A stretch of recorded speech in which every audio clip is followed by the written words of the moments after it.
Well, it'll be about that by the time you get there, and then you got to pay to unload. Like, we should be allowed to do that here on our own without having that problem, but no. Some lame fucking, person instead of standing up for our rights as a town, saying, nope, we're not doing that.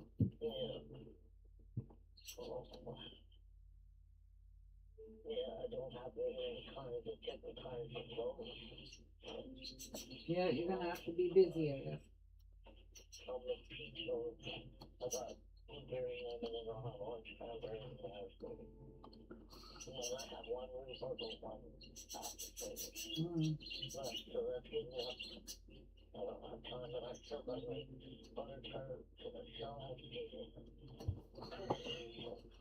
Oh yeah.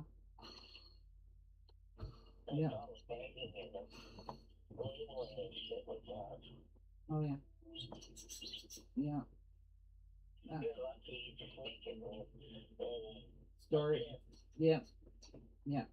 Well, it's not edible, so that's the only reason I get away with it, because it's not edible. Oh yeah. Yeah, if I was doing what you're doing, yeah, I would. And right now, I wouldn't be doing anything because I don't have an oven. I'd be having to go to my daughter's and use her oven, and I'm sure they don't. Her husband wouldn't appreciate that, having his mother-in-law in his face all the time. Well, I've had that before. You gotta have it to work in a restaurant nowadays. So I've had to take that course before. It's not that hard. And when I worked at Costco, when I was doing that, I had to do it. Yeah, you have to do a face for food safe course there too. But they help all those foreigners do that. Yeah, they help them answer the questions for them.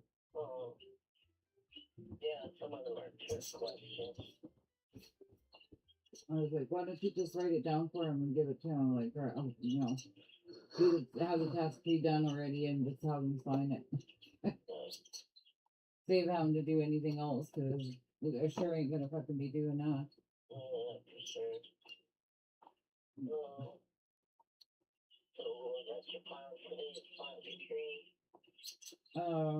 Yeah, and I'm gonna, if the rain doesn't rain, I'm gonna let it dry out a bit and go after that around the house here with a weed whacker. And Clayton's gonna mow around the cars because he hasn't done that yet.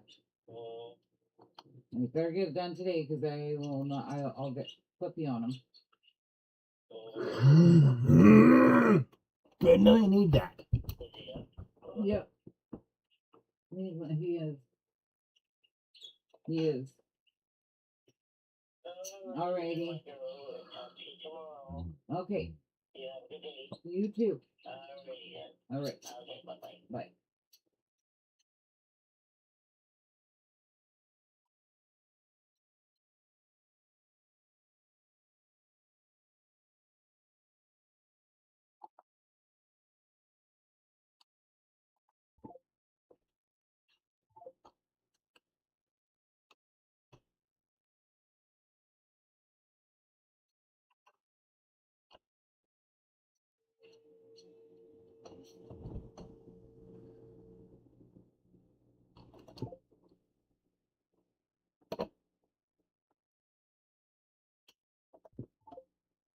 Oh,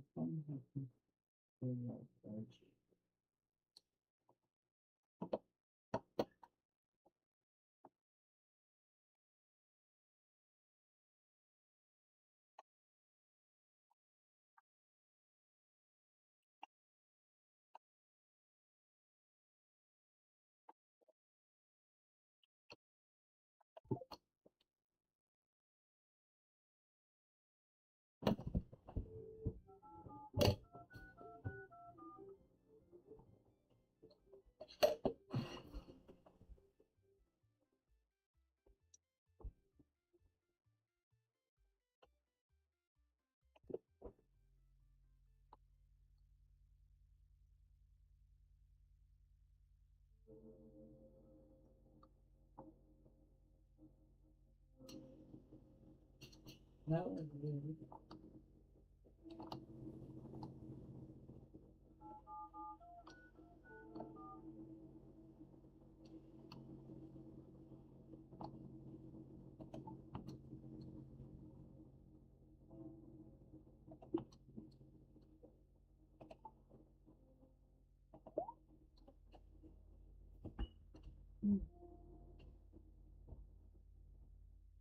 Here, put this on the charger.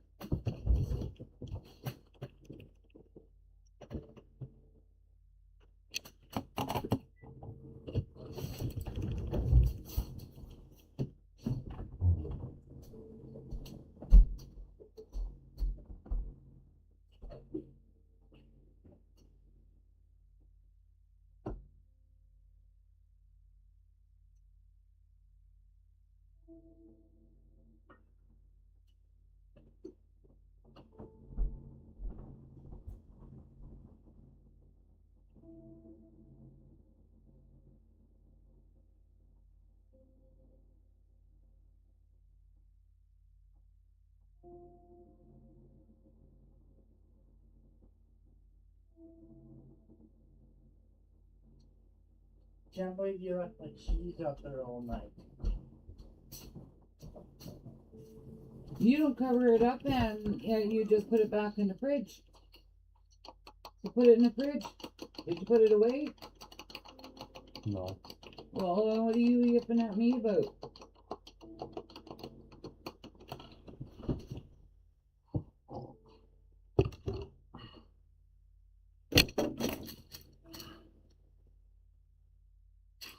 I'm pretty soon gonna have to go get my pills.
I'm damn tempted to see Mercury.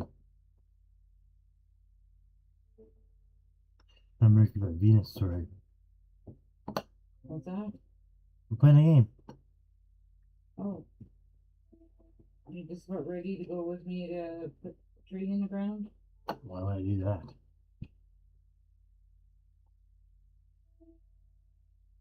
Because I asked you about doing it and help me with it yesterday, didn't I?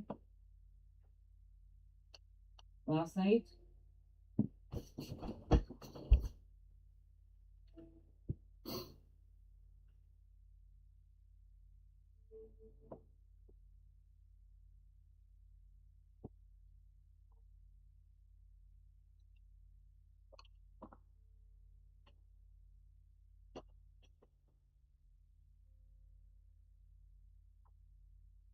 Discretionary distribution.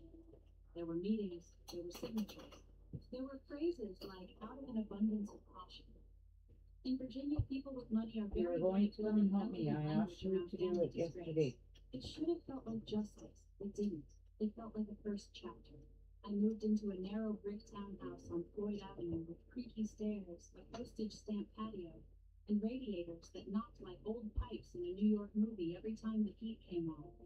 It was small enough that silence couldn't hide in it. The bedroom looked out over a row of sycamores.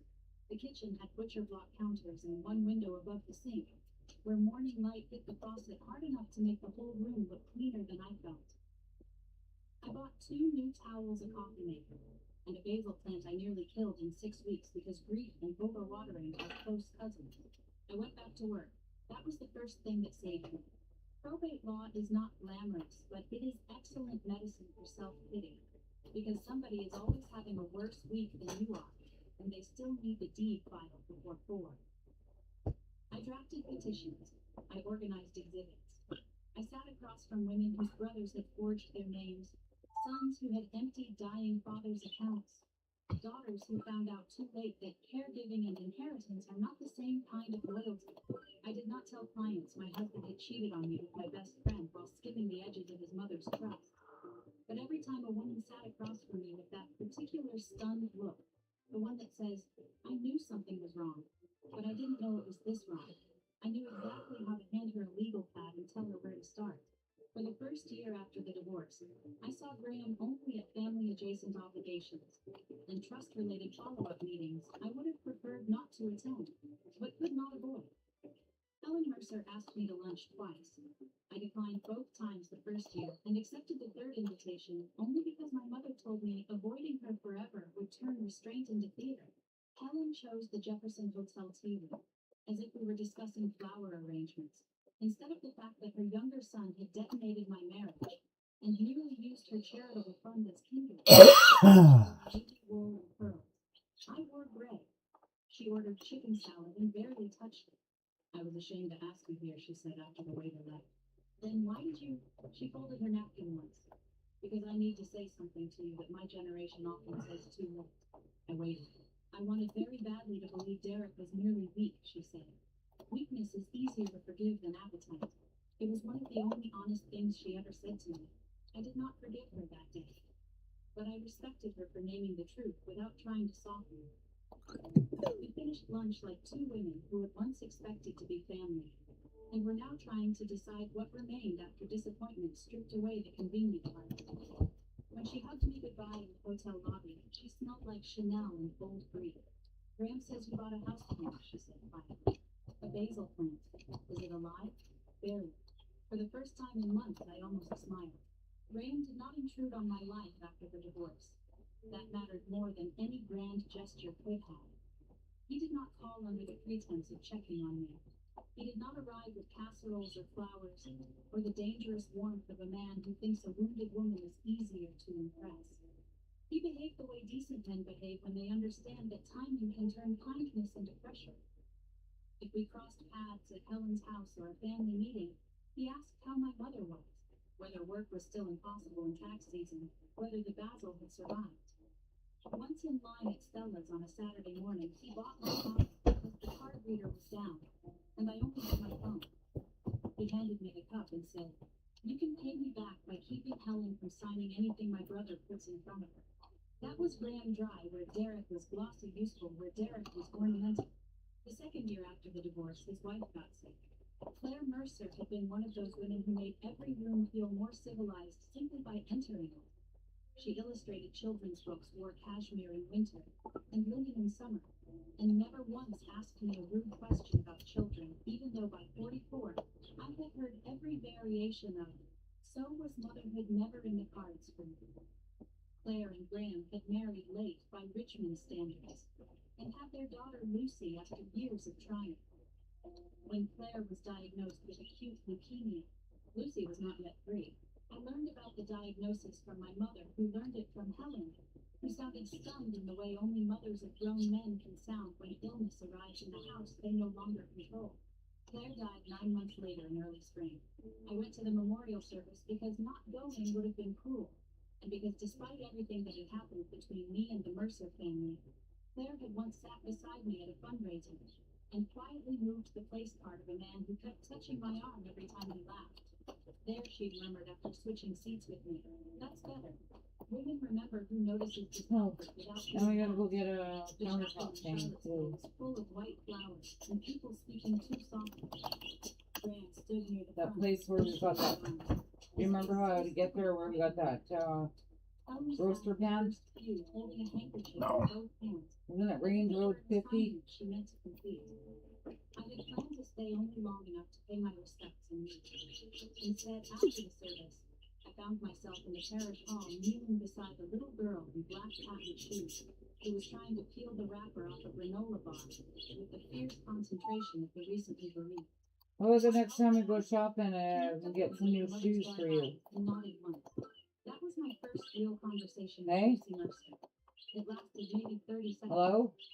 I opened Hello? the granola bar.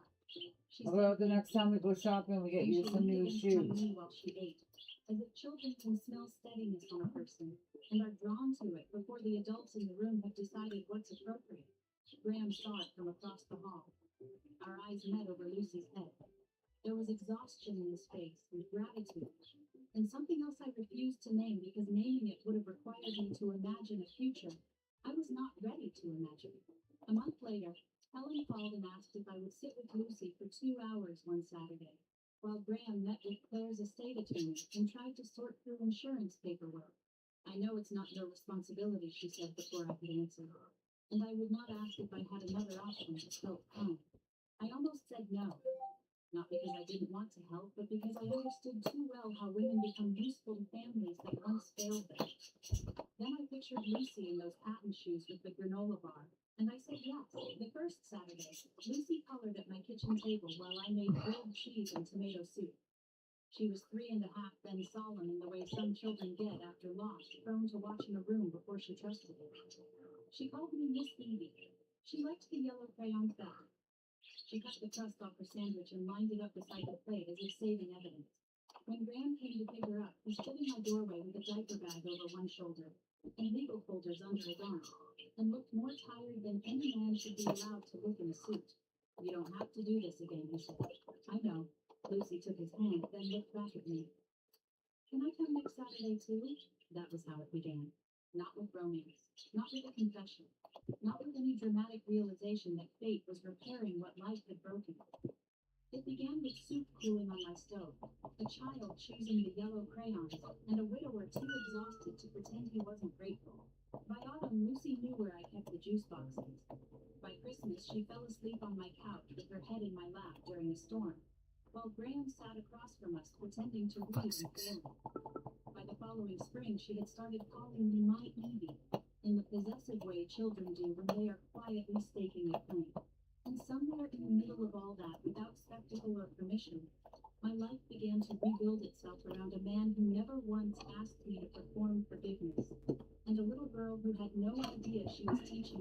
want a future mate. Then one Thursday in late September, 4 years and some change after I walked in on Derek and Vanessa, I got a voicemail from a number I had deleted, but never truly forgotten. Maybe it's Vanessa. I was sitting at my desk at work, redlining an inventory accounting, when I heard her voice. I did not stop breathing. I did not freeze. That surprised me more than the message itself.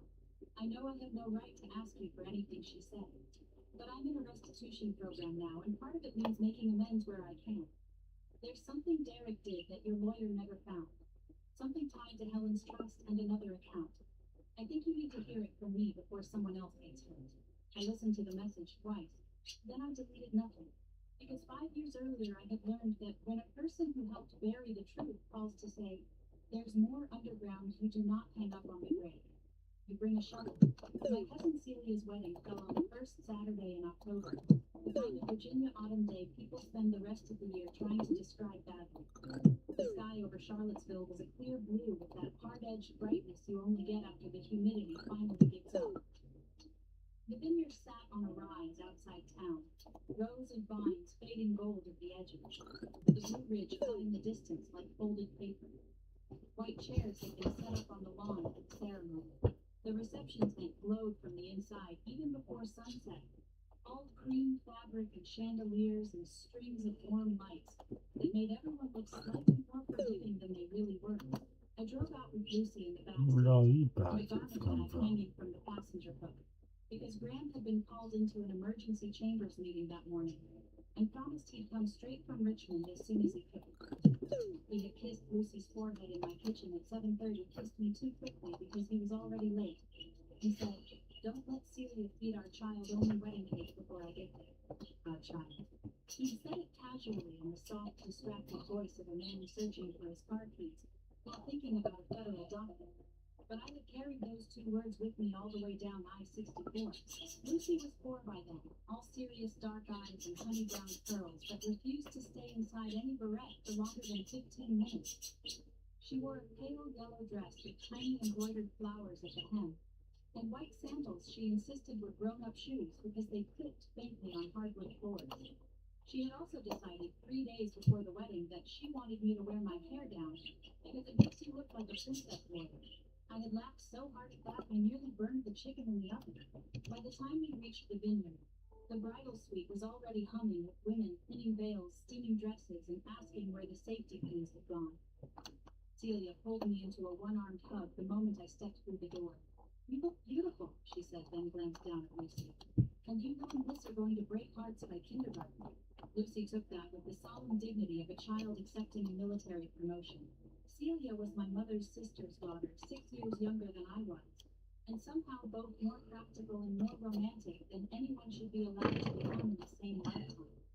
She worked in event fundraising for the university at a lab we could hear across parking lots, and possessed the unnerving gift of knowing exactly when to be blunt. She waited until Lucy had wandered toward the tray of fruit skewers with one of the bridesmaids before lowering her voice. There's something you need to know before you go out there. I knew from her face that this was not about centerpieces. Derek is here, she said, and Vanessa. For 1 second, the room around us blurred into white satin and perfume and distant violin tuning. Vanessa, I repeated. Celia nodded. She called me 2 weeks ago. Said she needed to make amends with several people and asked if she could attend quietly because she used to know Noah and me through you and Derek. I told her no at first. Then she called again and said she had information involving Derek and your old trust mess. I didn't know what to do with that, so I told her she could come to the reception, only not the ceremony, and only if she stayed away from you unless you agreed otherwise. I stared at her. She also said she wanted 10 minutes with you privately, Celia added. I told her absolutely not unless you initiated it. I let out a slow breath. Thank you. She looked bad, Evie. Not glamorous bad. Life has been eating her bad. That did not move me the way it once might have. It only made the day feel more precariously balanced. And Derek? Celia's mouth tightened. Derek was invited because Noah still sees him occasionally through business contacts, and because Helen asked if leaving him out would create a bigger family scene than including him. I said yes, probably. I'm not proud of that answer. No one knows about me and Graham. He knows enough to keep his mouth shut and act normal. I nodded. Only a small circle knew the full shape of my life by then. My mother knew, Celia knew, Helen knew, a few close friends knew. Graham and I had been engaged for 3 months, but we had chosen not to make a broad announcement yet, because Lucy was still settling into the language of us. She had begun calling me Mommy in private about 6 weeks earlier after a nightmare, and we had let the name come when it came, rather than turning it into a ceremony. Children do not need adults to make speeches about love before they know where home is. The ceremony itself passed in a blur of vows on Where's Toby Deep Ink? and Lucy whispering questions in my ear about whether flower girls got paid. I stood in the second row with her hand in mine and watched Celia marry a kind man from I'm Lexington. guessing it's on I looked at Neptune. her as if he had been relieved rather than dazzled to find her. I liked that. Dazzle is temporary. Relief can build a life. Derek did not attend the ceremony. Yeah, Yes, okay. it didn't eat. But by the time the reception began, and people were filtering into the tent with champagne and shawls, and the first trays of hors d'oeuvres, I saw him near the bar. He had chosen a charcoal suit and a tie the color of expensive red wine. His hair was thinner than it had been when we were boys. There were fine lines around his mouth I did not remember seeing. But he still wore himself with the confidence of a man who believed women belonged to him. So he entered them smiling. He was with a woman I didn't know, late 30s, maybe glossy black hair, a hand resting too deliberately on his arm. He saw me at the same moment I saw him, and I watched the old instinct settle over his face like a stage light. He kissed the woman's cheek, said something to her, and started across the tent. My mother, seated beside me at table 9, set down her champagne and muttered, "If he embarrasses himself at Celia's wedding, I'm too old to stop myself from helping. Please don't get arrested in silk," I said under my breath. Dismissed. No comment. Derek reached our table with the smooth ease of a man approaching a former audience, not a former wife. Close, I could smell his cologne and the whiskey he had likely started on before the first dance. She glanced at my mother, who looked back at her with all the warmth of a top side, then fixed her attention on me. "Evie," her smile widened. "You look well. There was a time that pause before I would have cut me. That night it only bored you. Derek." He slid one hand into his pocket, adopting the casual posture he used whenever he wanted to imply that I was the one carrying old emotional freight. "I've been meaning to say hello all evening, but I didn't want to intrude. You are including me." That should have warned him off. Instead, it sharpened him. "I heard you've been spending a lot of time with my family," he said lightly. My mother made a small disgusted sound and reached for her water bottle. "I'm here to see you," he said. Kitty, kitty, kitty, kitty, kitty, kitty, kitty, kitty, kitty. Are you my kitty? Are you my kitty cat? My kitty cat. My kitty cat. I touched her wrist under the table before she could stand. I looked at Are Derek. you my kitty? The need to win rooms. Huh? The Are inability you to my leave a kitty? woman really wounded when he could try to humiliate her publicly. The Oh, childish conviction that if he struck her, Luna. he told the story. I opened my mouth to tell him. Luna. Never got the chance. I love my Luna. In the children's activity corner at the edge of the dance floor, yellow skirt bouncing around her knees, curls. Okay, get down. She threw herself against me so hard my chair shook. Wrapped both arms around my waist and pressed her cheek to my thigh. "I love you," she announced at full volume, because children do not understand strategic timing. And thank God for that. Miss June gave me 2 cookies, and I only ate one because I'm saving the other for Daddy. The silence around us was immediate and absolute. Derek's face changed first. Not much, just enough. His eyes dropped to Lucy, then lifted to me, then back to Lucy again, with the kind of dawning horror that only comes when a man's vanity collides with arithmetic he did not expect to do in public. He knew Lucy was too old to be his. He knew I had never had children with him. He also knew the child in front of him just called me Mommy in a room full of mercers. "Usually," he said. And for the first time all evening there was no performance in his voice. Who is this? Lucy, unaware she was detonating a landmine, reached into the pocket of my dress, and retrieved the folded cocktail napkin she had hidden there earlier. "This is for Daddy," she said importantly. The tent flap opened behind me. I heard the step before I turned. The quiet, measured stride I had come to know over hospital hallways, courthouse corridors, and my own cushioned session in the morning when he crossed to pour coffee before Lucy woke up. Graham walked into the tent in a dark suit with his tie loosened and his jacket unbuttoned to the October dust at his back. He looked tired in the way only good men with too much on their shoulders ever look tired, contained upright, carrying it anyway. His gaze found Lucy. First, then me, then Derek. Lucy twisted in my arms and squealed, "Daddy!" Graham crossed the floor bent and scooped her up with the practiced ease of a man who had done it 1,000 times. She planted the cocktail napkin on his shoulder like a medal. He kissed her hair, then looked at me with that small, private softness I had once thought belonged only to fairy tales and widowers who survived them. "You made it through cocktail hour," he said. "Barely," I said. His hand settled at the back of my shoulder. The ring on my left hand caught the light. Derek saw it. He saw the ring the child, the way Lucy reached for me, even while balanced on Graham's hip, the way Graham's body had angled toward mine without thought, as if that space beside him already belonged to me.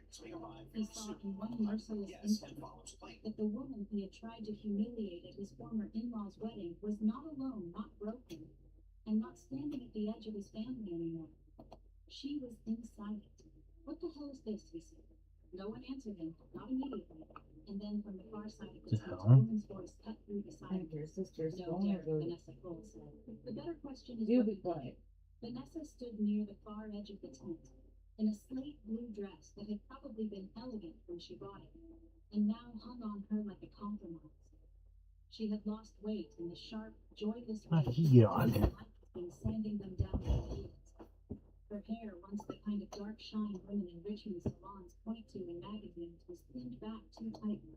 There were shadows under her eyes I recognized not from sympathy but from the mirror of my own worst months. The look of someone who had not been sleeping because conscience and consequences had finally begun sharing a bed. Every head in the tent turned toward her.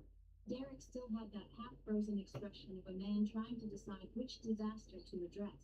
Well, she might be in training His ex-wife was now standing beside his brother, while a 4-year-old or called her overhead. mommy for the fact that the woman he once helped destroy her life with had just opened her mouth in public. "Vanessa," he said. And there it was again, that instinctive shift into warning, the same tone he used on interns, waiters, and anyone else he thought he could bully with confidence. "This isn't the place." Vanessa laughed once softly. It wasn't a pleasant sound. "No," she said. "It's exactly the place. You've always liked an audience." Lucy's arms tightened around Graham's neck. I touched her back lightly, and Graham lowered his voice in his ear. "Why don't you take that cookie to Grandma Helen for me?" he murmured. "Then Miss June can show you the dessert table." Lucy looked from his face to mine, sensing enough tension to know something adult was happening, but not enough to understand it. I kissed her temple and nodded. "Go on, sweetheart." Graham set her down. She trotted toward Helen, clutching the napkin-wrapped cookie, and I watched until she reached my former mother-in-law's table before I let myself turn back. Vanessa stepped farther into the open space between the tables. The band had stopped mid-transition. Somewhere behind the bar, a bottle knocked softly against glass. The bride and groom had frozen near the sweetheart table, Celia's hand still wrapped around Noah's wrist. Nobody moved to stop Vanessa. Nobody, I think, knew how. "I'm not here to ruin Celia's wedding," Vanessa said, though her voice trembled enough to betray how much effort it cost her to keep still. "I'm here because 5 years ago I helped ruin someone else's life. And then I spent those same 5 years helping Derek pretend he was just unlucky instead of dishonest." Derek took one step toward her. Graham moved without looking dramatic about it, just enough to place himself half a face forward, a quiet line in the floor between his brother and everyone else. He didn't raise his voice. He didn't need to. "Stay where you are." Derek stopped. It struck me then that I had never seen the two of them side by side after all these years, without understanding with perfect clarity why one man built trust and the other owned trust. Derek had always mistaken force for authority. Graham had the kind that didn't require volume. Vanessa looked at me once before continuing. I could not read her expression. Regret, yes. Shame, certainly. But there was something else too, relief maybe, at finally choosing the pain she could survive over the lie she no longer could. The affair was real, she said, and several people flinched at hearing it stated so plainly. It lasted almost 2 years. I told myself it started because Derek understood me, and Evie had outgrown me, and I was tired of being the side character in my own life. Those were the stories I used to keep from admitting the truth, which was ugly. Derek wanted access, and I wanted to be chosen. That's a dangerous combination. My mother sat perfectly still beside me. Celia had gone pale. Helen Mercer had one hand over Lucy's hair, and the other pressed against her own throat. Vanessa swallowed. I worked in trust administration. I had access to file structures, account notes, and internal routing. I wasn't supposed to share any of it, obviously, and at first I didn't.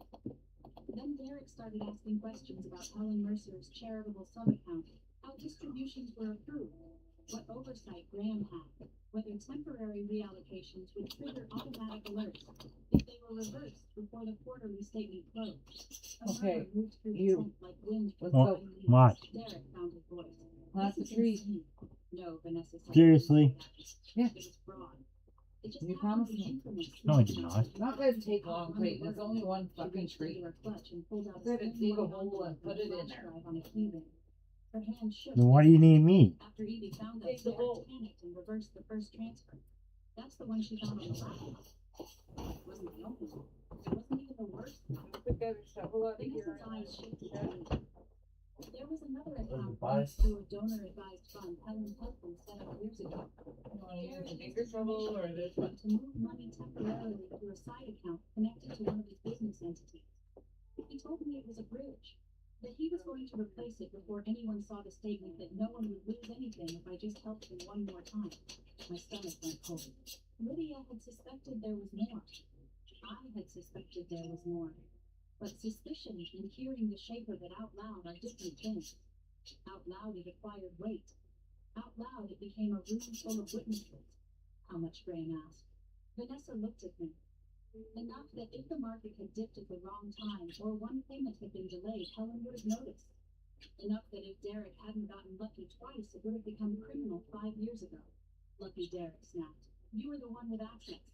Vanessa gave him a look so stripped of affection it almost made him step back. And there it is, she said quietly. That's what he always did.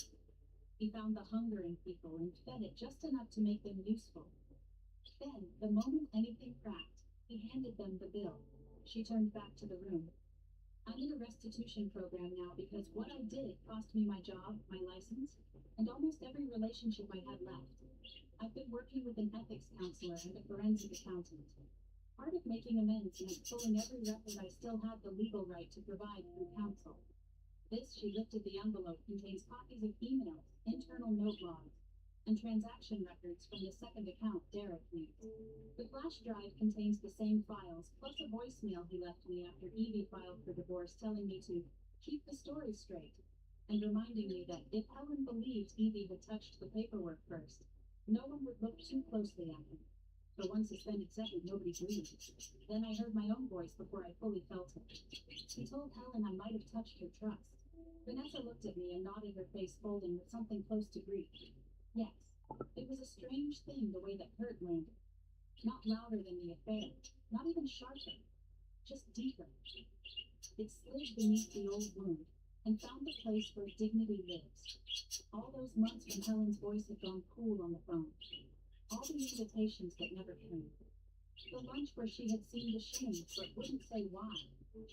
Derek had let his own mother suspect me because suspicion was a cheaper shield than honesty. Helen made a sound, then a small wounded inhale and covered her mouth. He said if she thought you were too close to the paperwork because of your job, Vanessa continued, it would explain why you overreacted. He said people would believe you were embarrassed and vindictive after the affair, and that if I kept quiet, the whole thing would settle. Derek's face had gone the color of old paper. You're doing this because you're broke, he said to Vanessa, but the force had gone out of him. You need someone to blame. No, she said. I'm doing it because for 5 years I woke up every morning knowing that the best person in my life had been the one I chose to betray. and the worst man I ever met, had convinced me that being loved by him was worth becoming someone I couldn't stand. The tent was silent except for the low rattle of the canvas in the evening wind. Lydia Shaw stepped out from a table near the back, where to my astonishment she had apparently been sitting for most of the reception, with a glass of white wine, and the patience of a woman who knew exactly when her entrance would matter. Celia, I realized, must have invited her the minute Vanessa called. May I? Lydia asked Vanessa, extending a hand toward the envelope and flash drive. Vanessa gave them over. Lydia opened the envelope, scanned the top page, and looked up at Graham. This is enough to reopen the financial side properly, she said. Whether it becomes civil, criminal, or both depends on what the full records show. But yes, this is real. Derek lunged then, not dramatically, not like a movie villain, but with the ugly reflex of a man watching the last wall collapse. He reached for Vanessa's wrist fingers, clamping around the bones hard enough to make her gasp. Take your hand off her, Graham said. It wasn't loud. It didn't need to be. Every conversation in the tent had already died. Derek looked at his brother, and for the first time since I had known him, I saw fear land before anger. He let go, but not before leaving red marks on Vanessa's skin. Noah was beside them a second later. Then two of the venue staff. Then one of Graham's oldest friends from law school, who had apparently been sitting 3 tables over and had the build of a retired linebacker. It took less than 15 seconds for Derek Mercer, who had spent his adult life believing he could talk his way to the center of any room, to find himself being escorted toward the 10th flap, like a man who had finally discovered there are some stories charm cannot outshout. He twisted once at the entrance and looked back at me. You think this means you won? He said. I stood there in my dark green dress, my hands steady at my sides, and realized with complete clarity that I had no interest in answering the question the way my younger self might have. I didn't need him to know whether I felt victorious. I needed him to understand something far more humiliating. This stopped being about winning the day you decided my life was collateral. The only difference now is that everyone else knows it too. He stared at me. Then Noah touched his elbow, the tent flap opened, and Derek was gone. No applause followed. Real life is rarely that tiring. People exhaled. Celia began to cry quietly into Noah's shoulder because it was still her wedding. And there is something especially cruel about family truth choosing your happiest day to become public property. Graham crossed the floor and spoke softly to the band leader, who nodded and guided the musicians toward a slower song, not to erase what had happened, but to give the room somewhere to put its pulse. Vanessa remembered she was looking suddenly smaller without Derek to perform against. I walked to her before I fully decided to. She lifted her chin like she expected me to slap her. I didn't. Why now, I asked. Her eyes filled but did not spill. Because my counselor asked me what the difference was between remorse and self-pity, she said. And I realized I had spent years confusing the two. It wasn't enough to fix anything. It wasn't even enough to forgive. But it was honest. And I had learned to respect honesty even when it arrived too late to be useful.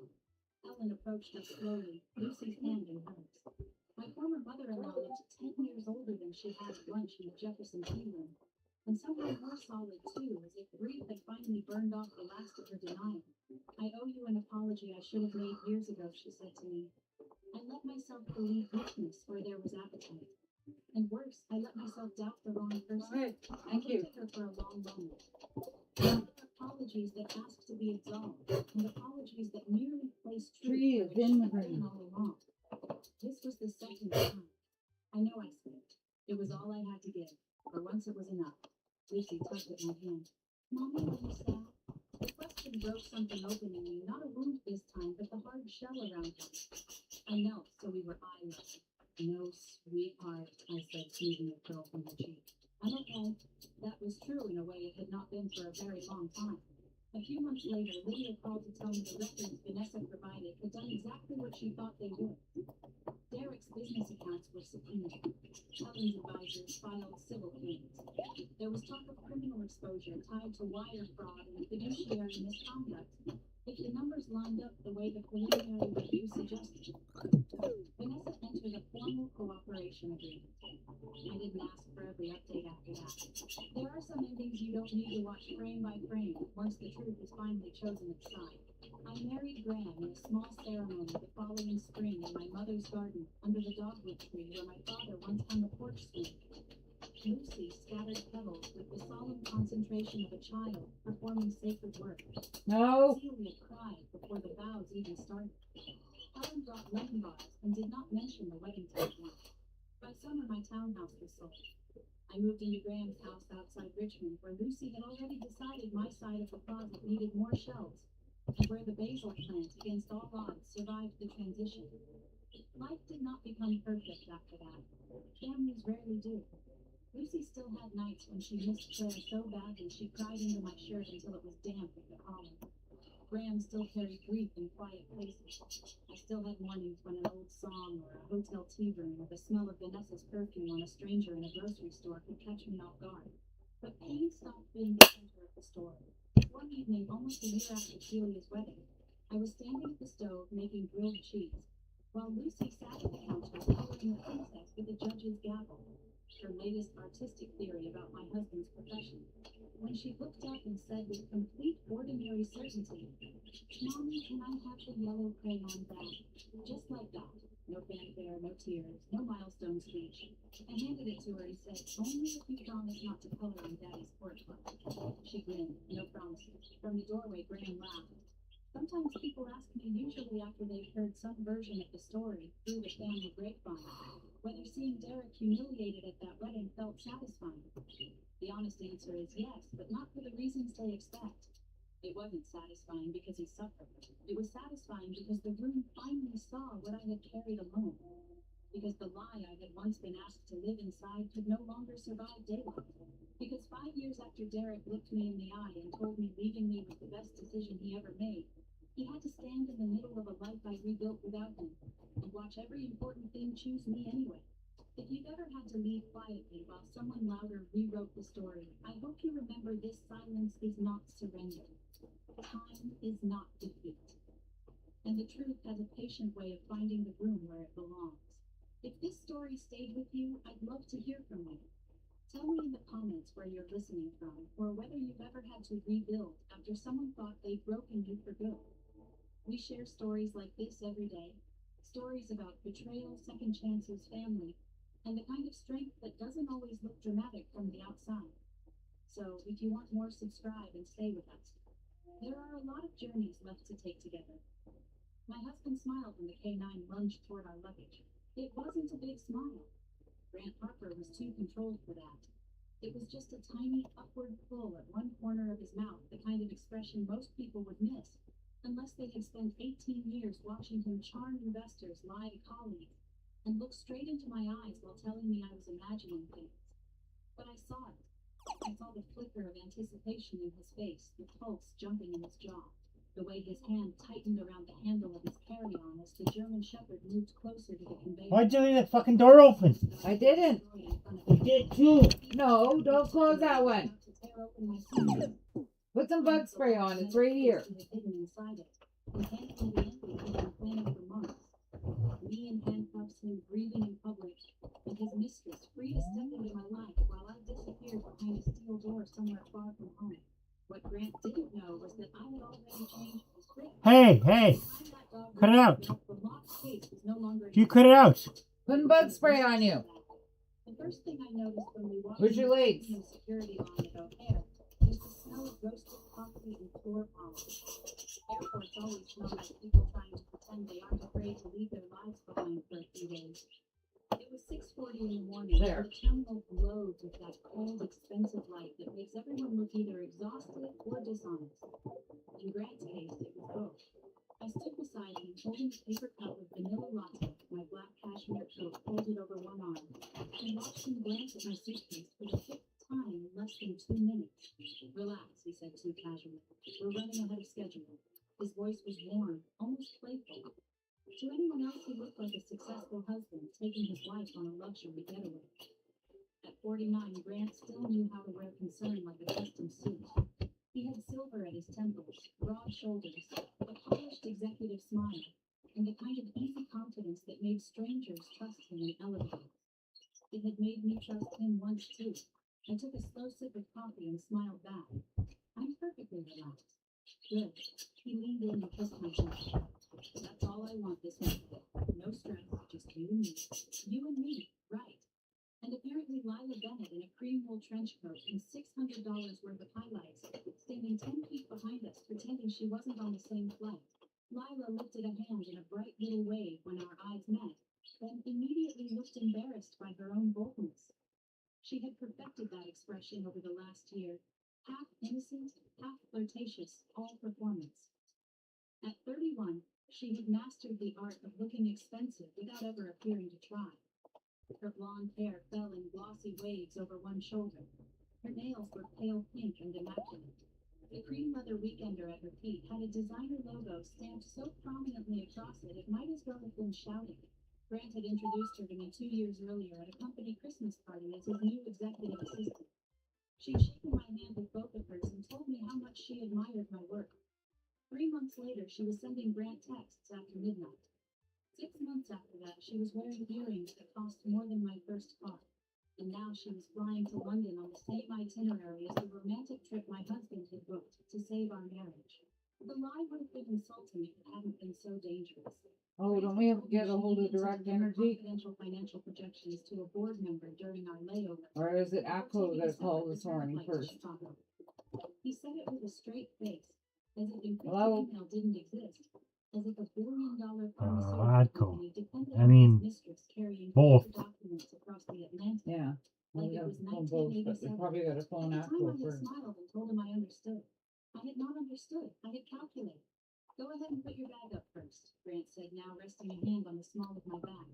Then I'll put mine up behind it. There it was again. The urgency under the softness. The tiny pressure forward. He wanted my suitcase on that belt. He wanted it separated from the others, just enough to be clearly mine when the alarm went off. I let him guide me half a step, then lifted the handle of my suitcase myself. It was a sleek black rig and rather carry-on practical understated, and until last night entirely unremarkable. I set it on the belt with careful ease directly beside Grant's garment bag. Lila stepped up behind us and placed her cream leather weekender on the belt. She smelled like amber and orange blossom. Her eyes slid toward Grant for a second, searching his face for reassurance, then away again. Whatever role she thought she was playing in this little drama, she clearly believed she was on the winning side. That almost made me pity her. Almost. The line inched forward. Somewhere behind us, a toddler started crying. An overhead speaker called final boarding for a flight to Denver. A TSA agent waved an elderly couple through the scanner with the kind of tired politeness only airports and hospitals ever manage. Then the atmosphere shifted. A customs officer walked into our lane with a German shepherd at his side. The dog was lean and focused, black and tan fur gleaming beneath the fluorescent lights. It moved with controlled purpose, nose, low tail steady. The moment I saw it, I felt Grant go still beside me. Not visibly still, he wasn't sloppy enough for that. But I felt it in the way his body tightened, the way his breathing paused, the way excitement sharpened the air around him. Last night around 2 in the morning, I had watched him slide out of bed and stand over my suitcase in the dark. I had kept my breathing, even my eyes barely open beneath lowered lashes, while he knelt on the bedroom rug and unzipped the inner lining. He used a utility blade to cut a clean slit in the fabric, then slid a small locked metal case into the frame of the luggage with careful, practiced hands. He smoothed the lining back into place, zipped the compartment, and patted the suitcase once, like a man sealing a deal. Then he went back to bed and slept beautifully. What he didn't know was that I had gotten up 20 minutes later, removed the case, opened it in my home office, and learned exactly what kind of husband I had really married. The memory flickered through me now, sharp as cold water. Evelyn Grant's voice was light, affectionate. You okay? I turned to him with a pleasant smile. Of course. The K-9 began working its way down the line, sniffing roller bags and briefcases, weaving between tired travelers and chrome stanchions. My suitcase disappeared into the X-ray tunnel. Grant's eyes followed it so intently I was surprised the officers didn't notice. I stepped through the body scanner, lifted my arms, and waited. No alarm. The machine remained silent. On the other side, I picked up my shoes and coat and watched the conveyor belt emerge. My suitcase rolled out first. The TSA officer glanced at the monitor, then at the bag, then waved it through without a second look. I reached for the handle and pulled it off the rollers. Beside me, Grant stopped breathing. It was subtle, but I saw it, the instant confusion, the flash of disbelief, the way all the blood seemed to leave his face before he forced it back under control. He stared at the bag in my hand as if he were looking at a ghost. The case was supposed to be inside it. The dog was supposed to alert. Security was supposed to pull me aside. That was the whole point. I met his eyes and smiled as if nothing in the world were wrong. Then the German Shepherd walked right past me. It ignored Grant's garment bag. It ignored the businessman ahead of us. It ignored the stroller parked near the wall and the pile of backpacks by the secondary screening table. It went straight to Lila's cream leather weekender and sat down hard beside it. The handler's expression changed instantly. Positive alert. Lila blinked. Excuse me. Everything happened at once. Two officers moved in from the adjacent lane. Another agent pulled the bag off the rollers and placed it on the inspection table. Lila gave a brittle laugh and looked at Grant. There has to be some mistake, she said. That's my bag. Yes, ma'am, the officer replied. Step to the side, please. Grant didn't move. He looked at Lila's bag the way a man looks at a burning building when he knows exactly what's inside. I leaned one shoulder against the metal divider and took another sip of my coffee. It had gone lukewarm, but the sweetness still cut through the metallic smell of airport air. Lila's mouth tightened. Grant. He turned to her too slowly. That was when I saw it, the first crack in his composure. The first raw flash of fear he couldn't smooth away. He looked at the cream leather bag, then at me, and for one brief, glorious second, my husband understood that I had touched every piece on the board while he was busy congratulating himself on the checkmate. The officer unzipped Lila's bag and reached inside. Grant went pale on the spot. 3 months earlier, on a rainy Tuesday in October, I stood in my kitchen staring at a charge for $984 at a boutique hotel downtown and tried to decide whether I was still married to a liar or slowly becoming one of those women who invent betrayals because they can't bear ordinary disappointment. The rain tapped against the windows in soft, relentless bursts. My kitchen smelled like basil garlic and the tomato sauce I'd left simmering too long while I refreshed our banking app for the 4th time. The charge had appeared on our shared credit card statement at 4:12 p.m. I knew the exact time because I had been waiting for a client to join a Zoom call when the fraud alert popped up on my phone. The hotel wasn't one Grant used for work. It wasn't even in the part of Chicago where his company usually hosted conferences. It was intimate, expensive, and discreet, the kind of place people booked when they didn't want to be seen walking through a lobby. I heard the front door open and close, followed by the familiar thud of Grant's leather shoes in the hallway. Ed, he called. You home? I set my phone face down on the marble island and forced my shoulders to relax. In the kitchen, Grant walked in carrying the cold, wet snow of the city with him. He shrugged out of his navy overcoat, loosened his tie, and gave me the same smile that had once made me feel chosen. Something smells amazing. Chicken parmesan, I said. He came over and kissed my cheek. You spoiled me. The words were easy. Too easy. I watched him set his briefcase on a chair, roll up his sleeves, and pour himself sparkling water in the fridge as if nothing in the world had shifted. I picked up my phone and turned the screen toward him. What's this charge? He glanced down. Just one glance. Not enough for an innocent man trying to remember a transaction. Then he took a sip of water and frowned mildly, as if I had shown him a typo in his grocery list. What charge? The Lancer House. 984 this afternoon. Grant set the glass down with careful precision. That's not possible. It's on the statement. He reached for the phone and studied it for 2 seconds, then handed it back. It's strange. My pulse started ticking harder at the base of my throat. So you didn't stay there? No, he gave a small laugh, almost affectionate.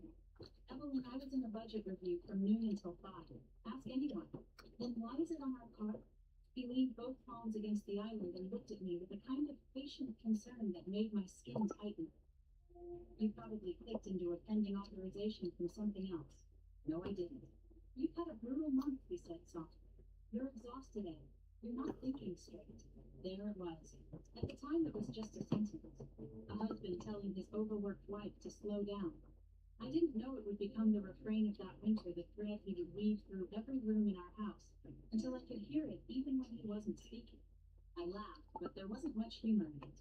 I'm perfectly capable of reading a credit card statement. I know you are. He reached for my wrist and squeezed lightly.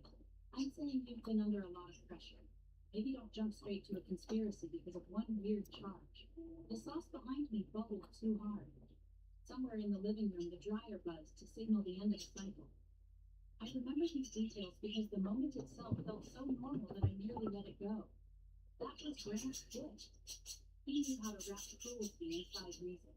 I took my hand back and turned off the stove. Fine, then explain it when you can. Of course. It hit the top of my head. And for the record, if I ever did book a boutique, I had better taste. I smiled because he expected me to. Then I served dinner. That night after he fell asleep, I checked the statement again. The charge was gone. Not pending, not reversed, gone. I sat on the edge of our bed in the dark with my phone in my hand. The screen lighting the room blue white, and felt something cold slip under my ribs. I knew what I had seen. I had spent 20 years untangling corporate fraud, tracing hidden assets through shell accounts, and watching men in expensive suits swear under oath that numbers didn't mean what they plainly meant. I did not misread bank records. Still, over the next few weeks, Grant made me question things I had never questioned before. I would mention the dinner he promised we'd attend, and he'd blink at me and say, "We never had that conversation." I would leave my keys on the entry table and find them later in the downstairs powder room cabinet. I would ask why he changed his phone passcode after 16 years of using the same one, and he would sigh, rub his forehead, and say, "Ev, you're doing it again." Doing what again? Making him feel monitored. Making everything into an interrogation. Looking for hidden meaning where none existed. "You're exhausted," he would say. "You're not thinking straight." The phrase became his favorite instrument. He used it with a low, intimate gentleness that made it sound like concern instead of contempt. If I asked why he was suddenly spending 3 nights a week at client dinners, I wasn't thinking straight. If I pointed out that he had started showering the second he got home, I wasn't thinking straight. If I mentioned the perfume on his jacket, a warm floral scent that was not mine, he would take my face in his hands, kiss my forehead, and ask whether I wanted him to help me find a therapist. It should have enraged me. Instead, first it hollowed me out. I was 46, not 26. I had spent my adult life building a reputation for precision discipline and professional calm. I advised companies on internal corruption. I sat across from CFOs and compliance boards and told them where the bodies were buried in their books. I was not impulsive. I was not dramatic. But there is something uniquely destabilizing about living with someone who keeps nudging your reality half an inch to the left every day, and then smiling when you lose your footing. By early November, I was sleeping badly and checking things twice. I started taking screenshots of statements. I photographed where I left my keys. I wrote down conversations after they happened, not because I was building a case against my husband, not yet, but because I needed proof that my own memory still belonged to me. The thing that finally snapped me out of it wasn't romantic. It wasn't lipstick on a collar or a hotel selfie or a guilty text lighting up on his phone. It was a receipt in the pocket of his charcoal suit. I found it on a Sunday morning while sorting dry cleaning. Grant was in the shower. I reached into his breast pocket and pulled out a folded slip from Bellamy Jewelers on Oak Street. At the bottom was a charge for $14,600, one diamond bracelet, custom set and gift wrapped. I stared at the number until it blurred. My birthday had been in August. Our anniversary was in June. Christmas was still weeks away, and Grant had never once in his life spent $14,000 on me without first making a speech about fiscal responsibility. When he came downstairs toweling his hair, I was sitting at the breakfast nook with the receipt laid flat on the table between us. He stopped when he saw it. Not dramatically, just a tiny hitch in his stride. "What's that?" he asked. "You tell me." He glanced down and smiled in disbelief as if I had pulled a rabbit out of his pocket. "Oh, that." He pulled out the chair across from me and sat down. "It's a corporate gift. One of our investors just closed a major deal. His wife had a birthday. Bellamy Gift Wraps investor presents now. It was last minute. I held his arm. Do you want to try that again?" Something hard flickered behind his smile, gone so fast I might have missed it if I weren't looking for it. Then he leaned back and crossed his arms. "What exactly are you accusing me of?" "I'm asking why you bought a $14,000 bracelet and hid the receipt in your suit. You weren't supposed to be going through my pockets." The deflection landed like a slap. I let the silence stretch. Rain ticked against the breakfast nook windows. Somewhere upstairs, the shower fan was still running. Grant's jaw tightened. Then he gave me the look again, that soft, sorrowful look of a man married to someone unstable. Evelyn, he said quietly, I'm worried about you. I didn't answer. He exhaled and reached for my hand. I moved it before he could touch me. I know your work has been intense, he continued. I know you've been carrying too much. But this isn't healthy. You think I'm imagining a jewelry receipt too? I think you're spiraling. There it was again. Not thinking straight. Spiraling. Exhausted. Unwell. All carefully chosen words, each one polished smooth by repetition. He wanted me defensive. He wanted me explaining myself instead of examining him. So I stopped. I stood, folded the receipt, and slipped it into the pocket of my robe. Dinner's with your mother on Thursday, right? Grant blinked, caught off guard by the pivot. Yes. Fine, I said. Don't be late. I walked out of the kitchen before he could answer. That afternoon, while he watched football in the den and assumed the conversation was over, I sat in my office with the receipt under my desk lamp and typed Bellamy Jewelers into a search bar. Their site featured a private appointment service, custom bridal pieces, and a winter charity gala. I almost closed the page. Then I saw a photo from a fundraising event 3 weeks earlier. Grant stood near the back of the frame in a tuxedo drink in hand, smiling down at a blonde woman in a black silk dress. Lila Bennett was wearing a diamond bracelet I had never seen before. By midnight, I wasn't looking at an affair anymore. I was looking at a cover-up. Once I saw the bracelet on Lila's wrist, I stopped asking whether Grant was cheating and started asking a much more useful question: how much of our life had become fear? The answer, as it turned out, was almost all of it. I spent the next 2 weeks doing what I should have done the moment that hotel charge vanished from our statement. I shut up, smiled, and started collecting evidence. Grant had spent the better part of a year trying to convince me I was too tired, too suspicious, too I'm gonna try reluctant to trust my own online and instincts. see what happens. Fine. I let him believe it had worked. I let him believe his favorite line. You're exhausted, Ed. You're not thinking straight had finally sunk deep enough to keep me off balance. Meanwhile, I became very, very quiet. Grant interpreted silence as surrender. That was his first real mistake. I work in forensic compliance, which sounds dry until you understand what it actually means. My job is to look at numbers. People are desperate to hide and ask them questions until they start bleeding. I've spent years tracing embezzlement through shell vendors, catching executives who used corporate expense accounts like private slush funds, and watching men with perfect teeth swear their books were clean while I held the printouts that proved otherwise. Grant knew exactly what I did for a living. He just thought marriage had made me soft. So I approached him the way I would have approached any executive I suspected of fraud. No accusations, no grand confrontation, no righteous speeches. I started with patterns. Grant had always been careful with his devices, but suddenly he became absurdly careful. He started taking work calls in the garage. He angled his phone away from me at dinner. He changed the family cloud password and claimed IT had forced the update. His schedule also developed odd pockets of vagueness, 2-hour vendor lunches that stretched into 6 board prep meetings. On days there were no board members in town, overnight strategy sessions at hotels close enough to drive home from, but apparently too important to leave.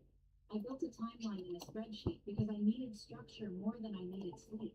On one tab, I listed his calendar plans. On another, I listed credit card charges, tollway records, car service receipts, and restaurant reservations. Then I cross-referenced them against public corporate filings, investor schedules, and conference dates for Halcyon Biotech, the pharmaceutical company, where Grant had been climbing the executive ladder for the last 12 years. The inconsistencies appeared faster than I expected. One vendor dinner happened on a night the vendor's CEO was in Seattle, not Chicago. A late finance review coincided with a reservation for 2 at a Michelin-starred restaurant in River North. A board breakfast had been expensed to Halcyon as a compliance retreat, but the invoice included a spa service and a champagne add-on. The receipts were sloppy in the way arrogant people get sloppy when no one has challenged them in a while. Then the numbers started to get stranger. There were consulting payments routed to a company called Norel Advisory Group. Small enough at first to look harmless, 15,000 here, 22,000 there, always under the threshold that would trigger automatic internal review. But Norel didn't have a website, a staff page, or any visible business footprint. Its registered address belonged to a UPS store in Naperville. When I dug into state filings, I found a manager listed as L. Bennett. silent. I stared at the screen for a long time. Lila wasn't just sleeping with my husband. She was tied to a shell vendor receiving money from his company. I pulled up Halcyon's vendor payment history through a source I'm not going to name because I'd like to keep my professional license.